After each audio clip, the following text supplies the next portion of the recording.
Hello बच्चों। बेटा last video में हमने कुछ न्यूमेरिकल डिस्कस किए थे। अब आगे हम नेक्स्ट टाइप डिस्कस कर रहे हैं रेजिस्टेंस फाइंड आउट करने के लिए, equivalent resistance between given points. तो अब हम कौन सी टाइप की बात करेंगे बेटा, वो देखिए। आपके पास गिवन कोई एक वायर है। मान लीजिए बच्चों, ये एक वायर गिवन है, ठीक है। इस वायर का रेजिस्टेंस हमें आर दे दिया है, रेजिस्टेंस हमें आर दे दिया है। अब कहता है कि इस गिवन वायर को हमने सर्कल की फॉर्म में ऐसे बैंड कर लिया।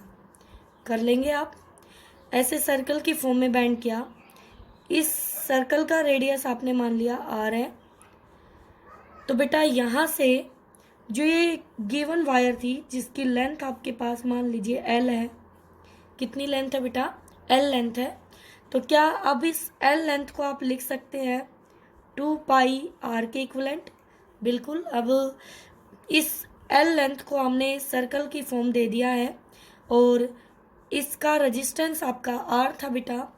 अब कहता है डायामीटर के अपोजिट दो पॉइंट लिए हमने, ये दो पॉइंट। एक पॉइंट को नाम दे दिया एक्स और एक को नाम दे दिया वाई। और कहता है find R, net R X Y, A B की बजाय एक्स वाई। आप ए बी पॉइंट ले सकते हैं, कोई दिक्कत नहीं है। आपको इक्विवेलेंट रेजिस्टेंस फाइंड आउट करनी है बिटवीन एक्स वाई पॉइंट। तो बेटा जब भी हमारे पास ऐसे गिवन हो सर्किट, तो आपको यहाँ से ये वायर के दो एंड बाहर निकाल लेने हैं, ठीक है। तो आपको कन्फ्यूज़न नहीं होगी कि हमें किन दो पॉइंटों के बीच में रेजिस्टेंस फाइंड आउट करनी है। तो बताओ बेटा, जब भी हमारे पास ऐसे दो टर्मिनल गिवन हो जिनके अक्रॉस हमें रेजिस्टेंस निकालनी है, तो वहाँ से हम ऐसे दो वायर के तार निकाल देंगे और उनके बीच में हमारी बैटरी कनेक्ट होती है, उनके बीच में हमारी बैटरी कनेक्ट होती है, ठीक है बेटा। अब देखो, गिवन वायर जो है आपकी, वो यूनिफॉर्म वायर है, लेंथ एल है उसका और रेजिस्टेंस आपको आर गिवन है। तो बेटा जब आपके पास ऐसे वायर को दो हिस्सों में, बराबर दो हिस्सों में डिवाइड कर दिया, आप यहाँ इस ऊपर वाले हिस्से के लिए रेजिस्टेंस ऐसे दिखा सकते हैं रिप्रेजेंट करने के लिए, ठीक है। और नीचे वाले को आप ऐसे दिखा सकते हैं। तो अब आपका जो फर्स्ट पार्ट है ये वाला, इसका जो रेजिस्टेंस होगा बेटा पूरे का हाफ हो जाएगा, यानी R/2। और इसका भी आपका R/2 हो जाएगा। क्यों? एक एल लेंथ की वायर थी और अगर उसको हम दो हिस्सों में डिवाइड करेंगे L/2, तो हमारे पास जो रेजिस्टेंस है वो भी हाफ हाफ हो जाएगा। तो इसी तरह यहाँ पर डायमेट्रिकली अपोजिट, तो ये वायर दो बराबर हिस्सों में डिवाइड हुई, तो इसका रेजिस्टेंस हो गया आपका R/2 और इसका भी हो गया R/2।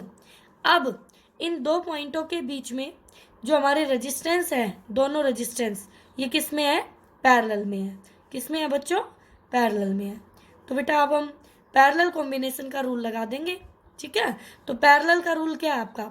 आपको पता है आर इक्विवेलेंट निकालने के लिए 1/R1 प्लस 1/R2। और बेटा याद करो, मैंने बता रखा है अगर इक्वल रेजिस्टेंस होती है तो हम सीधा ऐसे भी लिख देते हैं R/N। और रेजिस्टेंस, नंबर ऑफ रेजिस्टेंस आपकी 2 है। तो बेटा यहाँ से हमारा आर इक्विवेलेंट क्या आ जाता है बच्चों?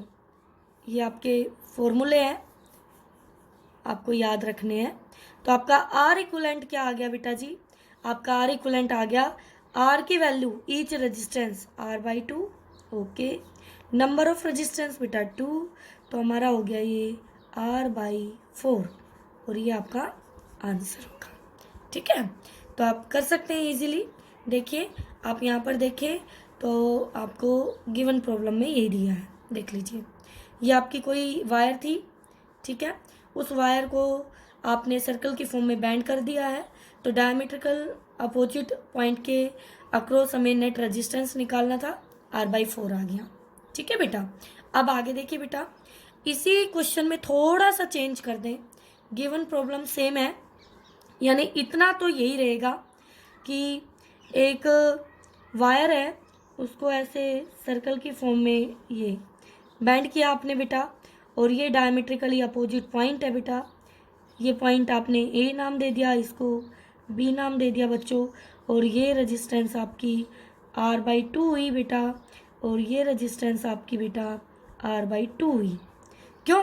क्योंकि गिवन वायर का रेजिस्टेंस R था और उसको हमने ऐसे सर्कल की फॉर्म में बैंड कर दिया, जिसका रेडियस आपने स्मॉल r ले रखा है।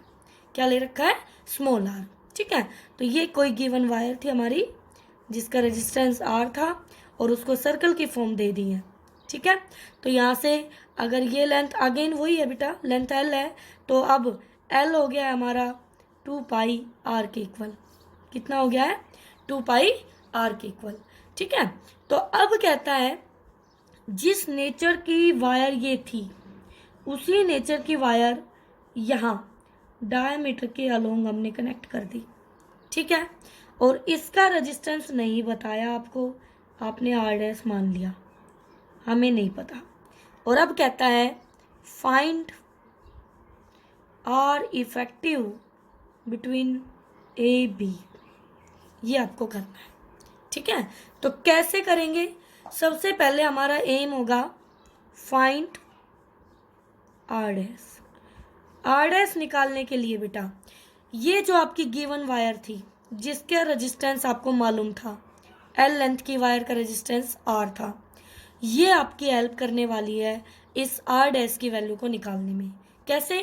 क्योंकि दोनों वायर का नेचर सेम है। क्या है बेटा? नेचर सेम है गिवन वायर्स का। ठीक है, सेम नेचर की है। This wire and this wire nature same nature, same nature. ठीक है, तो देखो बेटा कैसे कैलकुलेट करेंगे R इफेक्टिव, सॉरी R', फिर जाके कहीं R इफेक्टिव की बात करेंगे।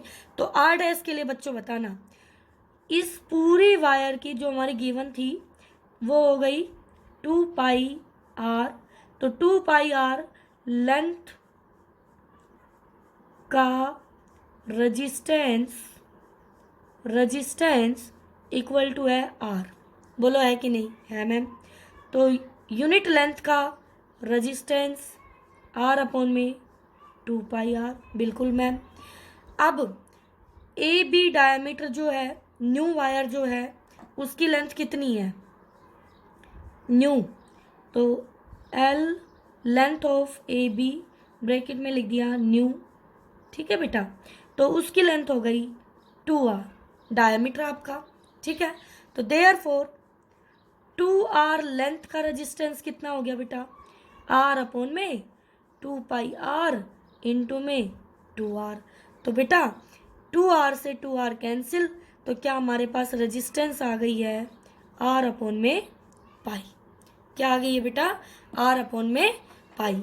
अब कोई दिक्कत नहीं है, अब आपको क्या करना है, एक रेजिस्टेंस है R/2, एक रेजिस्टेंस है R/पाई, एक रेजिस्टेंस है R/2।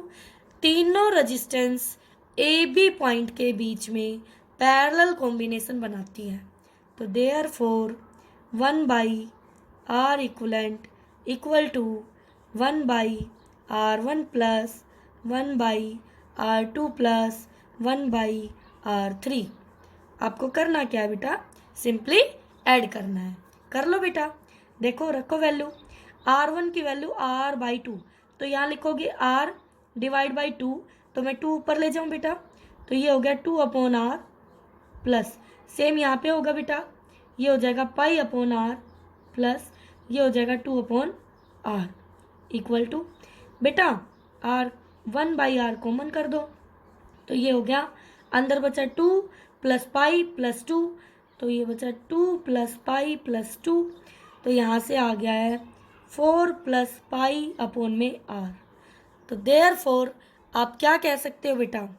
देयरफॉर R इफेक्टिव कह लीजिए या इक्विवेलेंट क्या हो जाएगा? R/में 4 प्लस पाई।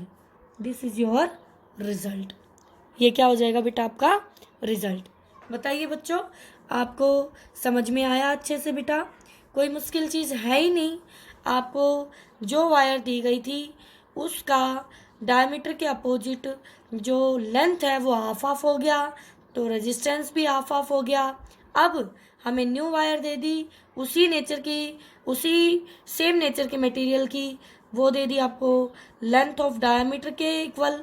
तो हमने आर डैश को कैलकुलेट किया और फिर तीनों का पैरेलल कॉम्बिनेशन अप्लाई कर दिया। ठीक है बेटा, तो इस तरह से आप ये फाइंड आउट कर लेंगे। ओके, अब एक क्वेश्चन है जो आपका टास्क है, होम टास्क, वो क्या है बेटा? देखिए अच्छे से, उसको समझिए, फिर आप उसको करेंगे घर पर। दिया क्या है बेटा? आपकी कोई वायर दे दी, ये A B wire, L length है बेटा जी, ठीक है, ओके, और इसका रेजिस्टेंस आर गिवन है। ओके, अब कहता है इसको ऐसे सर्कल की फॉर्म दे दी है, दे दी वही सर्कल की फॉर्म, लेकिन अब वो जो 2 पॉइंट है वो 2 पॉइंट ऐसे ले लिए, एक पॉइंट ये ले लिया और एक पॉइंट ये ले लिया। इस पॉइंट को नाम दे दिया x और इसको नाम दे दिया y, और ये आर्क लेंथ जो है एक्स वाई, ये सेंटर ऑफ दी सर्कल पर एंगल बनाती है 60 डिग्री। ठीक है बेटा, 60 डिग्री। अब कहता है find R effective between X Y point. अब बच्चों आप कैसे करोगे? अब भी बिल्कुल आसान सा है, इस क्वेश्चन में कोई दिक्कत नहीं है। सबसे पहली बात, आप यूनिट लेंथ का रेजिस्टेंस निकाल लेंगे। कैसे? अगर इसका रेडियस आर है बेटा, तो 2 पाई आर लेंथ का रेडियस, सॉरी रेजिस्टेंस हुआ आर, तो 1 यूनिट लेंथ का हो गया आर बाई 2 पाई आर। ठीक है, यूनिट लेंथ का। अब मुझे किसी तरह ये आर्क लेंथ पता करनी है, ये आर्क लेंथ पता करनी है। अब बेसिक फॉर्मूला है angle theta equal to arc upon radius का, आप इसको फॉलो करें और यहाँ से निकाल सकते हैं आर्क लेंथ इक्वल टू होगी थीटा इंटू में रेडियस, थीटा इंटू में रेडियस। तो थीटा कितना है बेटा? Arc length A B, length of A, sorry X Y है बेटा, तो एक्स वाई लिख लीजिए, लेंथ ऑफ एक्स वाई, और यहाँ पे मैं 1 नाम दे दूँ, इसको 1 नाम दे देते हैं और इसको 2, क्योंकि एक्स वाई के बीच में ये वायर भी है और बेटा ये वाली वायर भी है बड़ी वाली, तो इसको एक्स वाई 1 कह दिया हमने। ठीक है, लेंथ ऑफ, तो बताओ बेटा थीटा कितना है? 60, तो रेडियन में वैल्यू पुट करनी है बच्चों, तो 60 को रेडियन में पाई बाई 3 और रेडियस है हमारा आर, तो ये मिल गया मुझे लेंथ। अब मुझे रेजिस्टेंस निकालना है इसका, तो आप R1 निकाल लीजिए। R1 हो जाएगा, यूनिट लेंथ का इतना है और इतनी लेंथ का निकालना है, R अपॉन में 2 पाई R इंटू में पाई बाई 3 R। तो बेटा पाई R से पाई R आपका कैंसिल हो गया और यहाँ से ये आ गया है R बाई 6। इसी तरह R2 निकाल लीजिए बच्चों। R2 के लिए अब आप यहाँ पे अपना बेसिक भी यूज़ कर सकते हैं कि पूरी जो वायर है वो यहाँ पर 1/6 हिस्सा ये है, तो ये होगा 5 टोटल का 6। ठीक है बेटा, तो आप इस तरह से R2 निकाल लेंगे। Then R1 and R2 are in, आपने R1 निकाल लिया, R2 निकाल लेंगे, आप फाइंड कर लेंगे इसकी वैल्यू, और R1 R2 आपके किस में हो जाएंगे? पैरेलल में। तो आप आर इफेक्टिव यहाँ से फाइंड आउट कर सकते हैं बेटा। आपको हिंट दे दिया है, ये आपका टास्क है। ठीक है बच्चों।